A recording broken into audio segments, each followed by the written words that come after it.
Stasiun pengisian bahan bakar umum SPBU 44591213 Kabupaten Rembang, Jawa Tengah diketahui tim 9 Generasi Muda Indonesia Cerdas Anti Korupsi Gemicak dan jejakkasusdiri.com, detikkasus.com, www.jejakkasus.info, kerjakasus.com, sidakasus.com, detikkasusnews.com. Dugaan pendampangan hukum bahan bakar minyak BBM jadi solar kapasitas puluhan ton. Bertempat di Jalan Raya Kejadian Tanjungan, Kecamatan Keragan, Kabupaten Rembang, Jawa Tengah, Rabu 12 Februari 2020, pukul 23.48 waktu Indonesia Barat, dengan kronologi kejadian perkara TKP.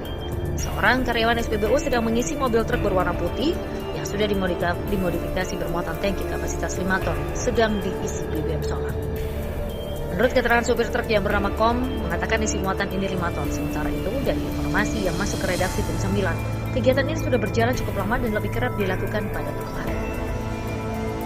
Sementara itu, supir juga mengatakan usaha ini penanggung jawab lapangan atau pengurus yang mengkondisikan jika ada permasalahan atas nama Fadil, peran sopir panggilan Kom. Atas kejadian ini, Supriyanto alias Pria Sakti, Dewan Pimpinan Pusat DPP Generasi Muda Indonesia Cerdas Anti Korupsi Gemicak, menjelaskan para pelaku yang telah melakukan penyalahgunaan BBM bersubsidi secara hukum melanggar Pasal 55 Junto, Pasal 56 Undang-Undang Nomor 22 Tahun 2001 tentang minyak dan gas bumi dengan ancaman pidana penjara maksimal 6 tahun dan denda maksimal 60 miliar rupiah. Selanjutnya akan berkoordinasi dengan kepolisian setempat, bahkan ke Kapolda Jawa Tengah untuk melakukan lidik dan ambil tindakan tegas bersama. Pria Sakti JKTV Rembang, Jawa Tengah melaporkan.